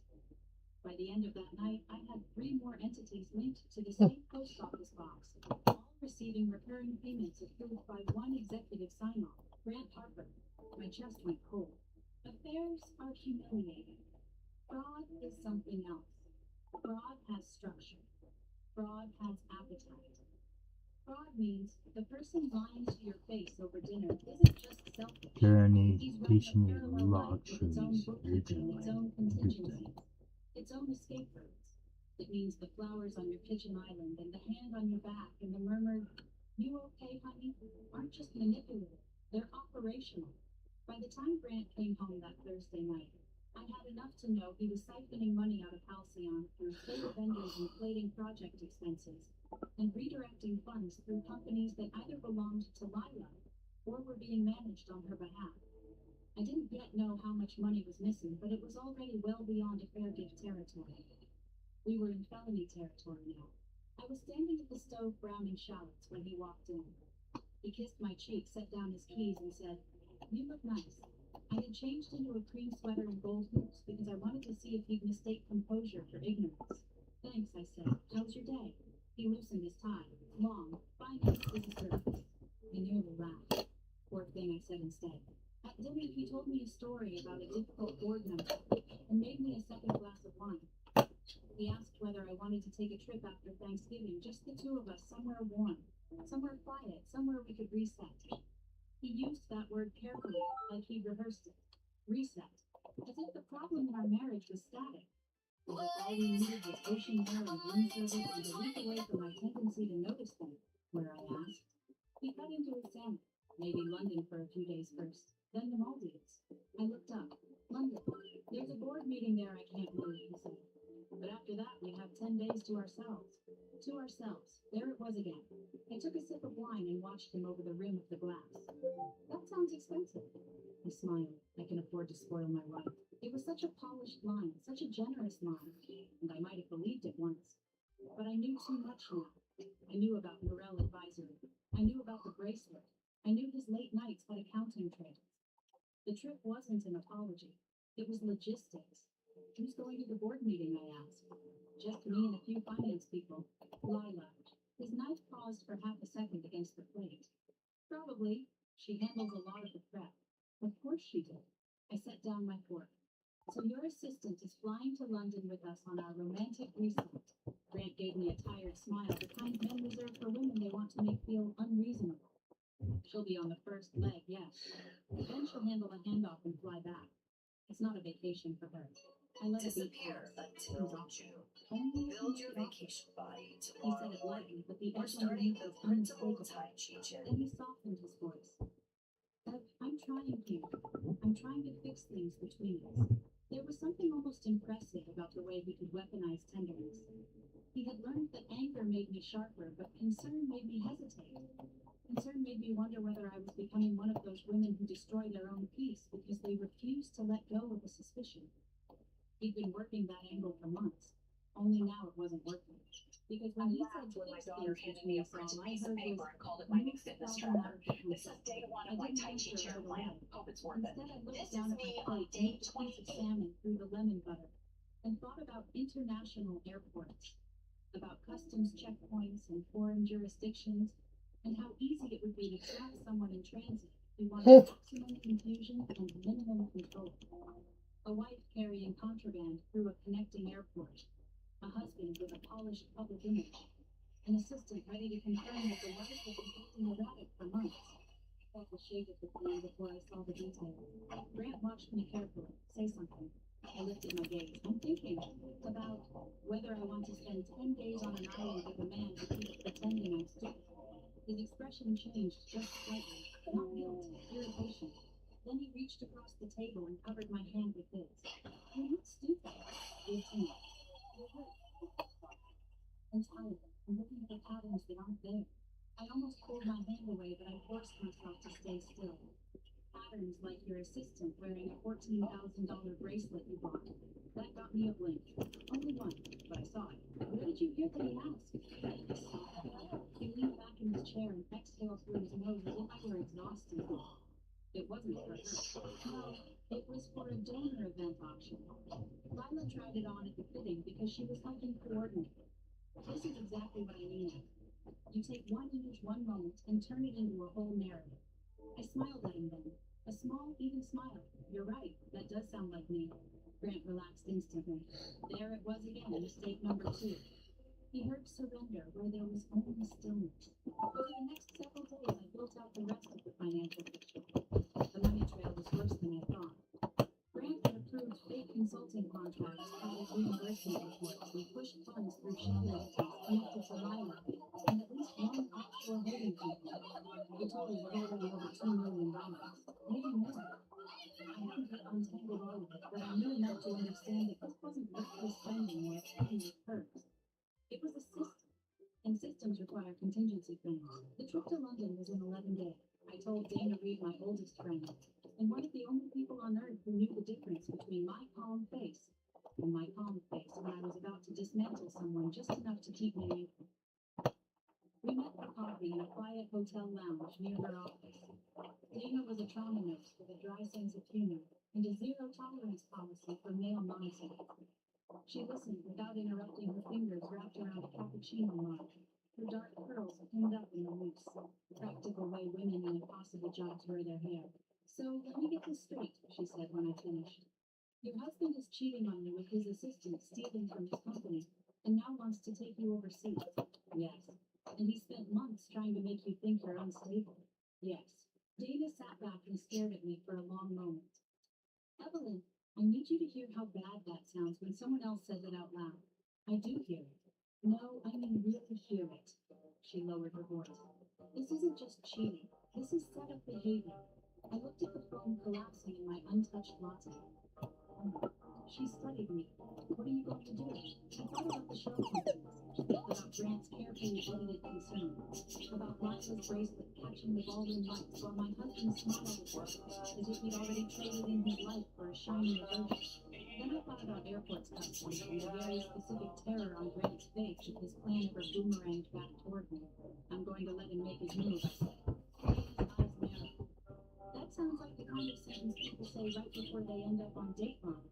I smiled despite myself. I'm not going to do anything reckless. That is not a reassuring smile. I know what I'm doing. Do you? I held her gaze. Yes, the truth was by then I did. I no longer believed Grant wanted a romantic reset. I no longer believed the trip was about repairing anything. I believed he needed me somewhere unfamiliar, controllable, and far enough from home that a simple discovery in my luggage could destroy me before I understood what was happening. So I made a decision. I would give him the opportunity. I would pack exactly the suitcase he expected me to pack. I would leave it where he could reach it. I would act wounded, distracted, exhausted, everything he'd spent months insisting I was. And if Grant wanted to use my luggage to bury me, I was going to let him. I just needed to see what he was desperate enough to hide inside it. The night before our flight, I packed exactly the version of myself Grant expected. I moved slowly through our bedroom, folding silk blouses and neutral cashmere into my carry-on, with the distracted care of a woman trying to save a marriage she no longer understood. I set up the passport papers we bought for our 10th anniversary, the one embossed with my initials in gold. I packed the pearl earrings my mother gave me when I turned 40. I even placed the little bottle of lavender sweet spray in the outer pocket. Because Grant knew I used it in the past. Every choice mattered. Every detail was there. Grant watched me from the doorway while loosening his tie. You're overpacking, he said. I glanced up and smiled faintly. It's Europe in November. I like options. He stepped into the room and set his briefcase on the bench at the foot of our bed. We're only in London one night. And then the Maldives, I said. Assuming paradise still requires sweaters on the weather. He laughed, but it didn't quite reach his eyes. That's my girl. My girl. I used to love her. Hearing our marriage made me feel chosen, claimed in the safe and intimate sense of the word. We are at a place where this time I realized Grant used it most often when he wanted me a girl. My girl right before he redirected the conversation. My girl right before he dismissed her concern. My girl right before he patted my hand and explained reality back to me in smaller words. I reached the inner compartment of the suitcase and rested both hands on the handle. Car gets here at 6. He crossed the room and kissed my forehead. Try to get some sleep tonight, okay? You look worn out already. I turned my face slightly so his lips brushed my hair instead of my skin. I'll be fine. You say that. His hand lingered at my waist. But you've been somewhere else lately. The irony of a man planning to destroy me, asking where my mind would be, almost made me laugh. Instead, I let my shoulders slide the way he seemed to want. I'm tired, though. That's all. His expression softened immediately. He thought fatigue was serenity. He thought if I looked worn down enough, it meant his months of pressure had finally done their work. He squeezed my shoulder once. Get some rest. I have a few emails to send. I watched him leave the room, then looked at the suitcase sitting by the dresser in a square of worn metal. Black hard shell frame, tan leather handle, green materials, a stage waiting for the final prop. I brushed my fingertips over the zipper and went to wash my face. By 11:30, the house had gone quiet. The November wind rattled lightly against the bedroom windows. Grant slept on his back, one arm thrown above his head, breathing with the deep, careless rhythm of a man convinced tomorrow belongs to him. I lay beside him in the dark, wearing a silk sleeve set and a pulse that refused to settle. The digital clock on my nightstand glowed 1:57, then 2:03, then 2:07. At 2:11, Grant moved. I kept my breathing slow, even eyes closed beneath lowered lashes. The mattress shifted as he slid out of bed. I heard the soft pad of his feet against the rug, then the almost silent click of the bathroom door opened. A second later, the room filled with a thin blade of light from the hallway instead. Not the bathroom then, the suitcase. He stood there for a moment listening. I let my mouth fall slightly open the way it does when I'm truly asleep. My right hand remained loose against the sheet. My heartbeat thudded so hard I was certain he could hear it. Grant knelt beside the suitcase. Even in the dim light from the hallway, I could make out the shape of him opening the front compartment with slow, precise movements. Metal whispered softly against metal. Then came a sound I had not expected but recognized instantly once I heard it. The delicate scrape of a utility blade sliding through fabric. He was cutting into the suitcase lining. I felt a strange stillness settle over me. Not fear, not exactly. It was something colder and cleaner than fear, the emotional equivalent of blast. Months of suspicion, humiliation, and doubt narrowed into a single undeniable fact. In the dark, my husband was not improvised. He had done something like this before, or at least rehearsed it enough in his head. His hands moved without hesitation. The slicing stopped. I heard a soft metallic grate being eased into place. Then the zipper closed. Another pause. The rustle of fabric on his chest. He remained beside the bed for several seconds, and I knew he was looking at me, checking for any sign that I'd woken up.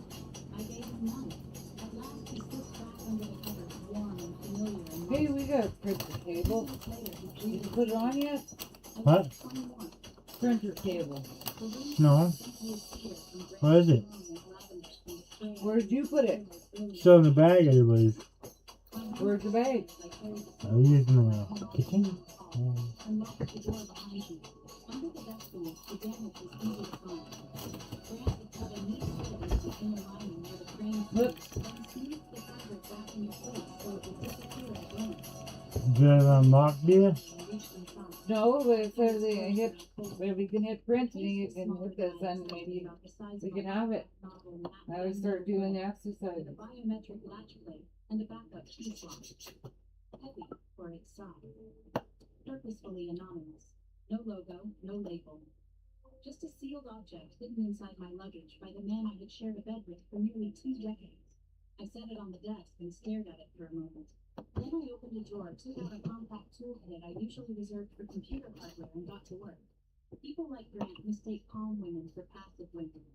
They assume composure means softness, that if you don't raise your voice, you must not know how to Oh, breathe. I need you to get that other What box they of never granola understand down is for that me. some of us learn to stay quiet because it lets us feel the machinery underneath the law. Do you want The some? biometric latch would have required a registered fingerprint, but the backup key slot was more old-fashioned than he probably realized.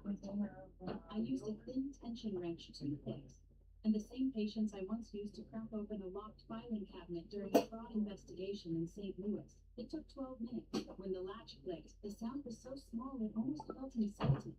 I lifted the lid. Inside were two items. The first was a vacuum-sealed pouch containing several smaller packets of white powder, each professionally wrapped and labeled with a chemical shorthand I didn't recognize but didn't need to. It was either narcotics or something close enough to narcotics to ruin the life before anyone I sat very still. The room around me narrowed to the lamp glow, the ticking of the wall clock, and the open case on my desk. My mouth had gone dry. I reached for the drive first because I needed to understand the shape of the trap before I decided how to survive it. My laptop hummed to life. The drive mounted almost immediately. What I found on it was so methodical, so cruelly complete, that for one wild second I had to press my palm flat against the desk to keep from standing up and screaming. There were spreadsheets, dozens of them, showing transfers from Halcyon accounts into shell vendors I had already identified, along with internal memos, forged authorization trails, and expense approvals bearing digital signatures that looked very much like mine. My name appeared on draft consulting agreements I had never seen. There were copied email chains designed to suggest I had advised Grant privately on moving money off book for tax strategy. There was even a scanned note in a font meant to imitate my handwriting discussing temporary asset concealment. Grant wasn't just planning to get me detained at an airport. He was planning to hand investigators a complete narrative in which I was the architect. The contraband would make me dangerous. The flash drive would make me guilty. And Grant, the grieving husband of a forensic consultant who had apparently cracked under pressure, would become the man left behind to answer questions with wounded dignity while keeping the money. I closed my eyes. Not because I was overwhelmed, though I was. Not because I needed a moment, though I did. I closed them because anger, if you let it come too early, can make you clumsy. And I could not afford clumsy. When I opened them again, I copied everything from the drive to an encrypted external backup, and into a secure cloud folder under a name Grant would never think to search. After that, I photographed the contents of the case, the slit in the suitcase liner, and the case itself from every angle. I sent a time-stamped package of evidence to an email account only Dana knew existed. In the subject line, I wrote one sentence: "If anything happens to me, open this immediately." Then I sat back and thought, calling the police right then would have been emotionally satisfying and strategically foolish. Grant would deny everything. He claimed he had no idea where the case came from, that I'd been unstable for months, that the files on the drive were part of some obsessive private project of mine. He had already spent too long laying that groundwork. Maybe I would still win eventually, but only after he had time to move assets, warn Lila, and destroy anything I hadn't found yet. No, if I wanted the truth to survive him, I needed him surprised. I looked at the locked case again, then at my reflection in the dark office window. 46 years old, barefoot, silk pajamas. A marriage collapsing in silence around me. And suddenly, very clearly, I knew what I was going to do. Lila had insisted on joining us at the airport hotel before the flight because, according to Grant, her morning briefing materials required an early handoff. That meant there would be luggage clustered in the same suite, the same car service, the same premium check-in room. Grant had chosen proximity because he thought it gave him control. What it actually gave me was access. By dawn, I had resealed the case, repaired the suitcase lining well enough to survive a quick inspection, and repacked everything exactly as Grant expected to find it. Then I tucked the metal case into a garment sleeve inside my The while since I had Doritos. down beside my sleeping husband. What? It's been a while since I had Doritos. Grant stretched, smiled, and kissed my shoulder. "Morning, beautiful." I smiled back. By the time we reached the airport, the locked case was no longer in my suitcase. It was waiting in Lila Bennett's cream leather weekender, and as the TSA officer reached for the hidden compartment in her bag, Grant made the smallest sound I had ever heard from a man watching his future die. The first thing Lila did when the TSA officer unzipped her bag, it wasn't a genuine laugh. It was the thin, brittle sound people make when they're still trying to force a situation back into something manageable.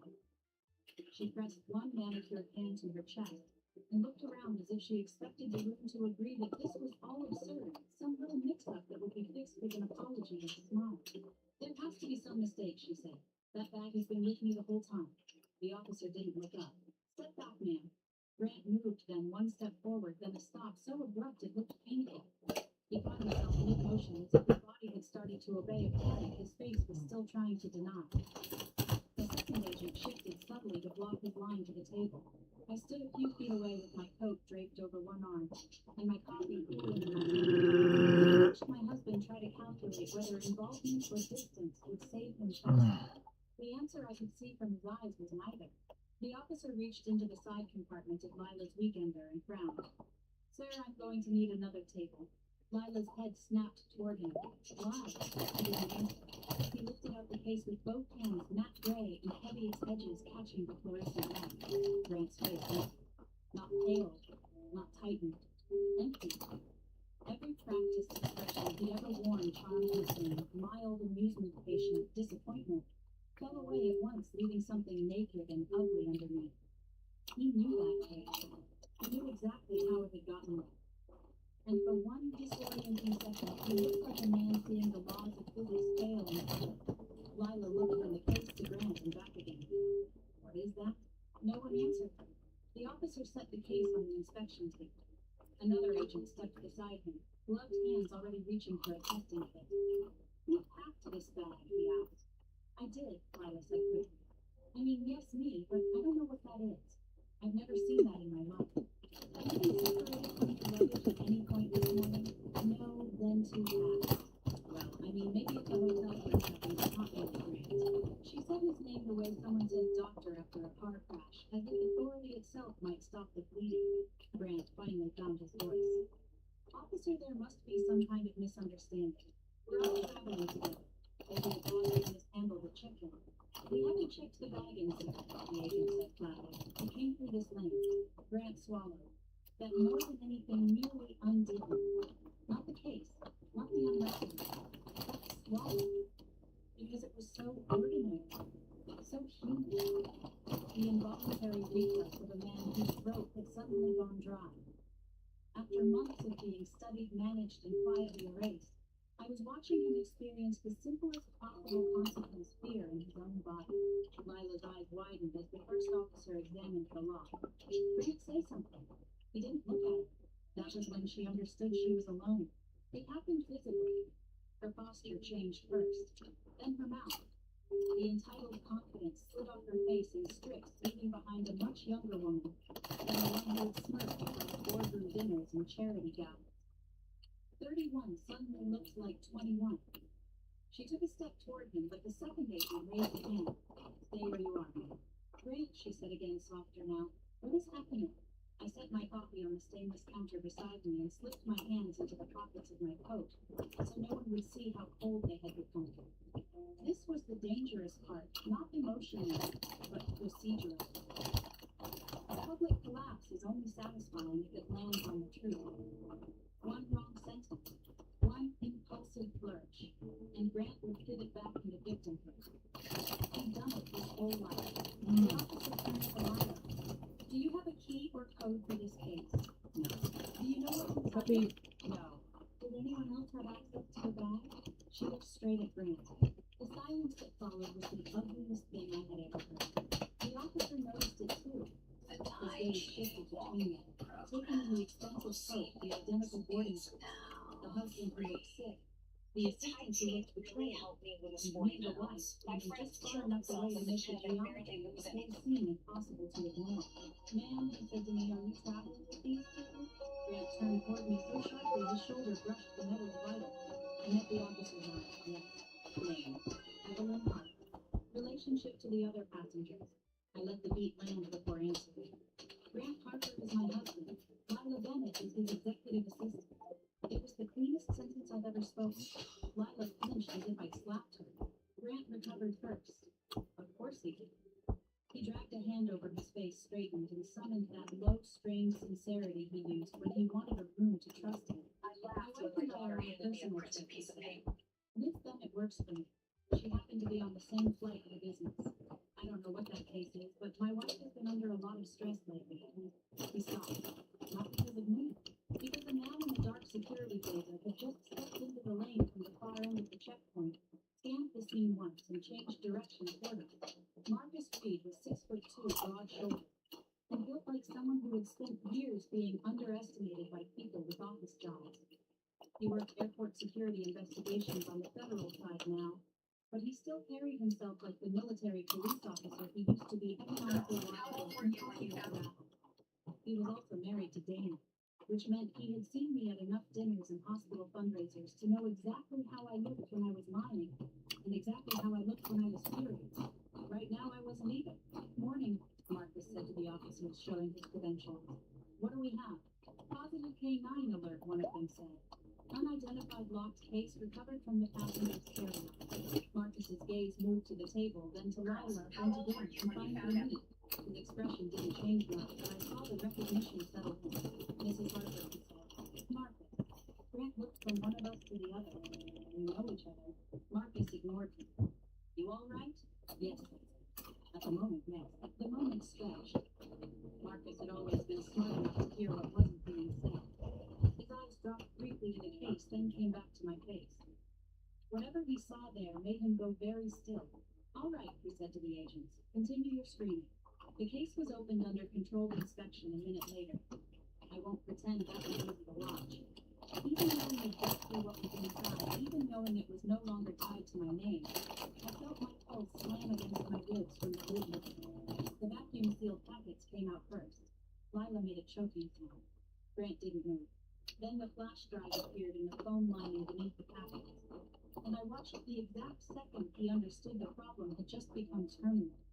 The drugs were bad. The drive was fatal. Contraband might be explained away with luck corruption or a panicked lie. A digital trail was harder. A digital trail plus shell vendors plus forged authorizations plus a mistress with her fingerprints all over the vendor list. That was the kind of mess that kept people in federal buildings for years.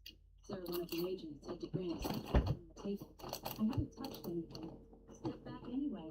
Lila turned on him then finally, and all the glamour vanished. Grant, what is that? Her voice cracked on the last word. Tell them this isn't mine. He stared at her with open contempt.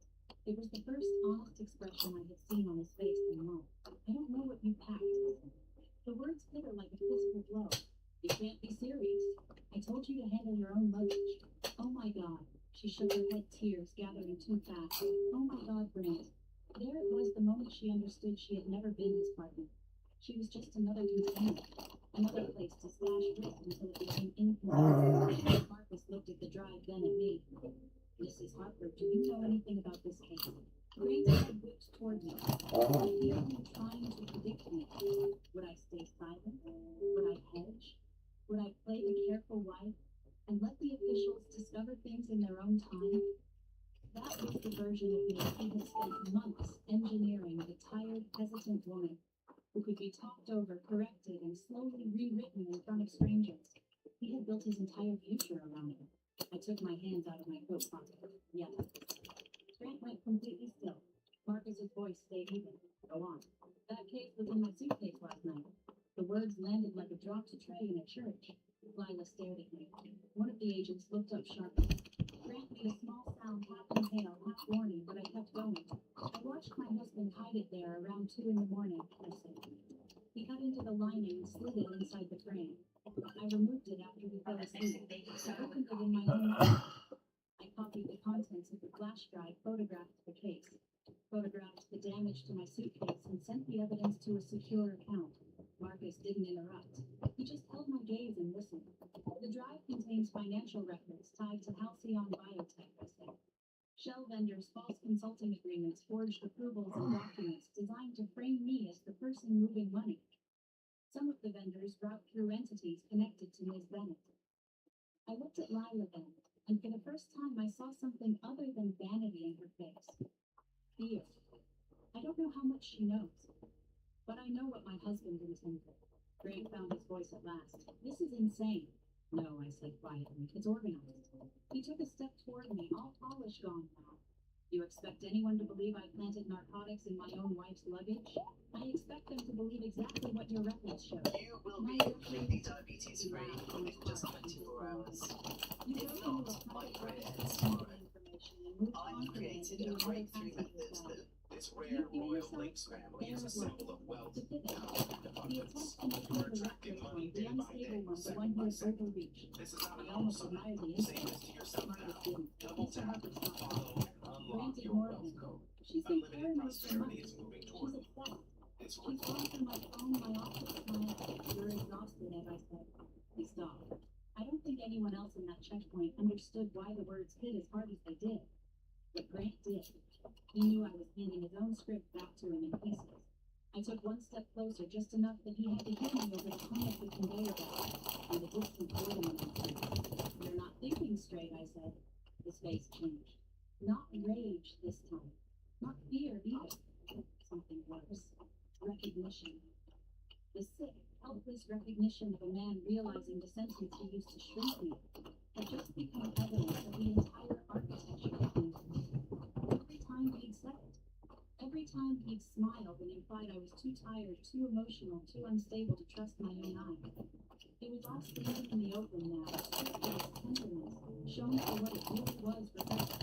Lila started crying in earnest. Not pretty crying, not movie crying, full body mascara streaking panic. Grant, please tell them I didn't know about any of this. He didn't even look at it. Agents separated them within minutes. Marcus requested secondary imaging and a digital hold. To get snatched by Altion's name triggered the right kind of image and the right kind of option. My daughter recommended this app, and I decided to try the 28-day kitchen calendar workout. I'm now in my second week and already noticing changes. To regain I feel control more by energized asking for with my the attorney one by telling an agent I was having a mental health issue. Neither landed. Men like Grant spend so much time managing private rooms that they forget the institution that he was hired to farm in life. Who kept them out? Walked in the way, he turned once and looked A little bit. I had expected to work, maybe hatred, maybe a shame. But what I saw instead was disbelief so profound it almost made me look young. Not innocent, not shy, but young in the way powerful men sometimes do when the world stops agreeing to their version. He truly wasn't thought I would fight like this. Lila was taken in another direction, trying hard enough to shake. I didn't follow either of them with my eyes. I just stood there in the bright airport light, breathing in coffee disinfectant, and the faint electrical smell of the scanner belt, and let the adrenaline drain out of me in slow, careful waves. Marcus came back after a while with a paper cup of water. You okay? He asked. I took the cup. I will be. That was one hell of a morning. Yes, I said, it really was. He studied me for a moment. Dane is going to kill me if I don't ask whether you need someone with you. A laugh escaped me before I could stop it. Small, shaky, real. I might need a lot of things, but right now I need breakfast that I can help with. I looked past him at the huge airport windows where the first clean band of sunrise had started to break over the tarmac, turning the glass pale gold. Planes taxied in the distance. People hurried past us, dragging roller bags and half-finished coffees, unaware that my marriage had just ended 20 feet from the sea concourse scanner. And maybe that was the strangest part of all. The world didn't pause because your life cracked open. It kept boarding flights and steaming milk and calling Zone 3 to the gate. It kept moving, which meant you could move too. Grant had spent months trying to make me doubt my heart. My instinct, my own name inside my own life. He wanted me frightened, discredited a race. Instead, he gave me the clearest view I've ever had of him and of myself. I was not the woman he had been talking to in that kitchen all winter. I was not tired. I was not confused. And I was certainly not done. I canceled the London flight. I called my daughter before the news could reach her some other way. Then I walked out of her hair with the cold chill, my suitcase in one hand, and my coat buttoned high against the wind, feeling lighter than I had in years. If you've ever had someone slowly try to rewrite your reality, if you've ever been told you were too emotional, too forgetful, too tired to trust what you know in your bones, I hope you remember that. Sometimes the most dangerous thing you can do to a manipulator is stay calm long enough to see the whole thing. And if this story stays with you, it's not to do with you. Please tell me I'm on the way to whether you would have stopped Grant sooner than I would. We have many more stories like this to share stories about betrayal and power, and the quiet moments when we finally taste their power.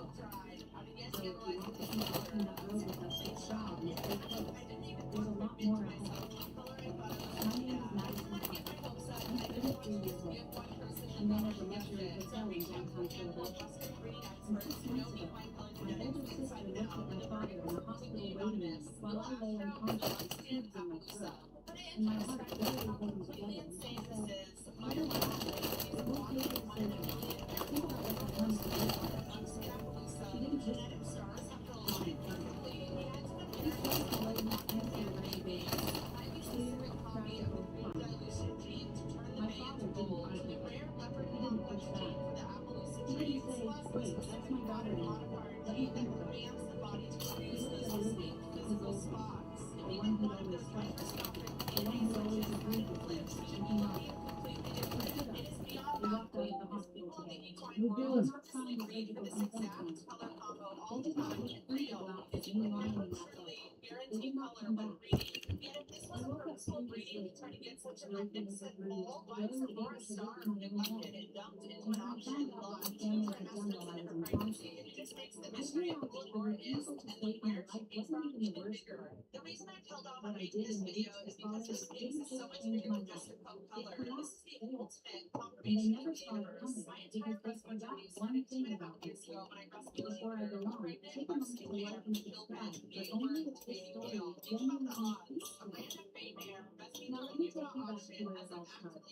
I was born with a hole in my heart. Ventricular septal defect. That's what the cardiologist called it when my mother asked why her newborn daughter wasn't breathing right. I was 2 years old when they opened my chest. The surgery took 9 hours. The bill nearly destroyed my family. My mother, Karen, picked up double shifts at the school district office for years to pay it down. She never complained about it, at least not to me. My father, Robert Clark, handled it differently. He never forgot the number, and he never let me forget it either. I was 6. Yeah. I'd asked for a new pair of rain boots. Mine had a crack along the sole, and my socks got soaked This is a through every really time it rained. important story for He anyone was sitting dealing at the with kitchen worries table about with a their stack blood of sugar medical or bills spread in diabetes, front of him or with if a you losing have hand of cards. He didn't pick up. He just said it. "Do you know how much you cost this family, Madison?" I stood in the doorway holding my wet socks. I was 6 years old. I didn't know what to say. So I said nothing. I didn't get the boots. By the time I was 10, I'd stopped asking for anything. Not shoes, not school supplies, not field trip money. I figured out early that every request came with a cost that had nothing to do with price tag. It came with his eyes, the way they'd narrow just slightly, the way his jaw would set before he answered, like he was calculating not just the dollars but the years of resentment behind it. By 13, I was babysitting 3 houses on our block every weekend to pay for my own supplies. By 18, I signed my first student loan alone at a folding table in the guidance counselor's office. While 2 miles away, my older sister Olivia was packing for the state university our parents were funding in full. Nobody at that table told me this was unusual. Nobody at home told me it was unfair. And I didn't question it, because in the Clark household, there was a system, and the system had been in place so long it felt like gravity. You don't question gravity, you just live under it. Olivia got a car the day she turned 18. I rode the bus until I could afford a used Civic with 140,000 miles on it. Olivia got her tuition paid in full, books included. I got a repayment plan and a credit score that followed me for a decade. Olivia got birthday dinners at nice restaurants, the kind with tall napkins and candles on the table. I got a box cake with a card signed only by my mother. When Olivia turned 25, my father co-signed a business deal so she could open her own real estate company. He took her to lunch that day. He told her he was proud. When I turned 25, I'd just been promoted to assistant manager at the hotel. I called my father to tell him. He listened for about 15 seconds and said, "That's nice, Madison. I hope it pays enough to cover your loan." mix baking soda And with here's the lemon part before that's bed. hardest to Watch your explain. belly I flatten wasn't in just angry. 3 days. I This is the genuinely baking soda believed I water owed shop. it. It took me from My father had said 198 it to so many times, 156 in pounds so in many just 2 ways, weeks. over so many And the years, best part, that it's the debt natural, felt as easy, real as has a zero scar on side my effects, chest. and takes This less family than has a minute to sacrificed make. too much for Grab a you pen and already. paper, write this down, That and was his watch your favorite GM verse. store. He said it the way someone quotes scripture, like it was an undeniable truth carved into the foundation of our house. I carried that debt the way I carried my hotel badge every morning, clipped to my jacket without thinking, so familiar I forgot it was there. But there was one person who never mentioned the debt. Not once. Not a single time in my entire life. My grandfather, Harold Bennett. Harold lived alone in a two-story wooden house on the I outskirts think of after this Blue guy Mountain. lands, I'm gonna quit this game for a bit. Front floors that creaked in exactly the same spots they'd creaked for 38 years. The kitchen table stained with decades of coffee rings. The porch swing that groaned when the wind pushed it and groaned louder when someone sat in it. He'd lived in that house since before my mother was born. Raised her there. Buried my grandmother Margaret from there. Kept the vegetable garden alive through every winter since. Even when his knees got bad. Even when his hands started shaking. Even when the doctor told him to take it easy. And Harold told the doctor to mind his own business. I started visiting him every Saturday when I was 24. Fresh out of hospitality school, drowning in student debt, working double shifts at the hotel and still barely covering rent. I Somebody spent saved 45 my minutes each card? way. Bring him Why? groceries, check his blood pressure with a cup I'd learned to use from a first aid course, What and happened? then sit on that porch swing and Somebody listen to him saved talk. my bank He card. talked about the weather. No, I didn't. No, you didn't. About the neighbor's dog that kept digging I up his didn't. tomatoes. He talked about my grandmother, about how she used to come while she cooked, and how the house still smelled like her perfume sometimes when the windows were open just right. He never said you owe me. He never reminded me what I'd cost. He said things like, "Tell me about your week, sweetheart." He said, "Did you eat today?" He said, "Sit down, Madison. You look tired." He made scrambled eggs every Saturday morning whether I was hungry or not. And he didn't let me leave until I'd eaten at least one plate. The eggs were always slightly overcooked and always slightly undersalted, and they were the best thing I ate every single week. Harold watched my father carefully. I didn't realize it at the time, but he saw it. That's enough for now. He noticed when I showed up